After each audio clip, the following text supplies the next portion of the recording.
हायकोर्टाला bomb न उडवून देण्याची धमकी देण्यात आली आहे। आठवड्यात दुसऱ्यांदा अशा पद्धतीची धमकी दिली आहे। हायकोर्ट बॉम्ब न उडवून देण्याची धमकी देण्यात आली आहे। अपडेट्स घेऊयात आमचे प्रतिनिधी गिरीश कांबळे यांच्याकडून। गिरीश, आठवड्यात दुसऱ्यांदा अशी धमकी देण्यात आली आहे।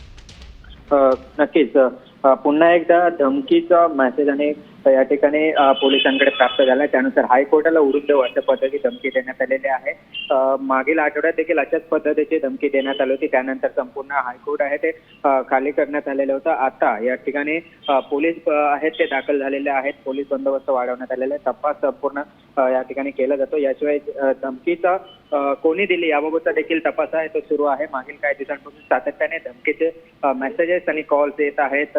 गणपती विसर्जनाच्या दिवशी देखील अशाच पद्धतीचा एक धमकीचा मेसेज आलेला होता। त्यानंतर हायकोर्ट उडून देण्याचे एक मेसेज आणण्यात होता आणि त्यानंतर पुन्हा एकदा आठवड्याभरात दुसऱ्यांदा अशा पद्धतीच्या धमकीचा या ठिकाणी धमकी देण्यात आली। त्यानुसार आता हायकोर्टात मोठ्या प्रमाणात पोलीस बंदोबस्त आहे तो दाखल झालेला आहे आणि संपूर्ण तपास आहे तो सुरू केला आहे। हायकोर्टातल्या कर्मचाऱ्यांना बाहेर काढलेले आहे का, त्याबद्दलचे काही अपडेट्स मिळत आहेत?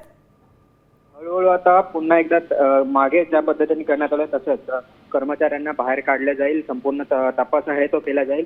न्यायालय हे अत्यंत महत्वाचा एक भाग आहे आणि त्यामुळे संपूर्ण परिसर आहे तो आता खाली करून पुन्हा एकदा संपूर्ण परिसराची तपासणी करून चौकशी केल्यानंतर पुन्हा एकदा सर्व कर्मचाऱ्यांना आत घेतलं जाईल। सध्या पोलीस त्या ठिकाणी पोहोचलेत आणि पुढील प्रक्रिया आहे ती आता सुरू आहे। आपण पुन्हा एकदा प्रेक्षकांना ही माहिती देऊयात। मुंबई हायकोर्टाला धमकी देण्यात आलेली आहे। आठवड्यात दुसऱ्यांदा हायकोर्ट बॉम्ब न उडवून देण्याची धमकी देण्यात आलेली आहे। आठवडाभरापूर्वी अशी धमकी दिली होती। त्यावेळेला संपूर्ण हायकोर्ट रिकामं करण्यात आलं होतं, तपासणी करण्यात आली होती। आता आजही तशाच पद्धतीनं हायकोर्टातील सर्व कर्मचाऱ्यांना बाहेर जाण्यास आवाहन केलं जाईल आणि त्यानंतर संपूर्ण हायकोर्टाची तपासणी केली जाईल। बंदोबस्तातही वाढ करण्यात आलेली आहे।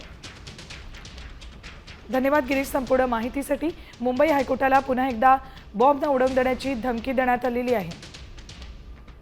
आता isakal.com आहे देशातील नंबर 1 ची मराठी न्यूज वेबसाईट। प्रत्येक अपडेटसाठी isakal.com ला नक्की भेट द्या।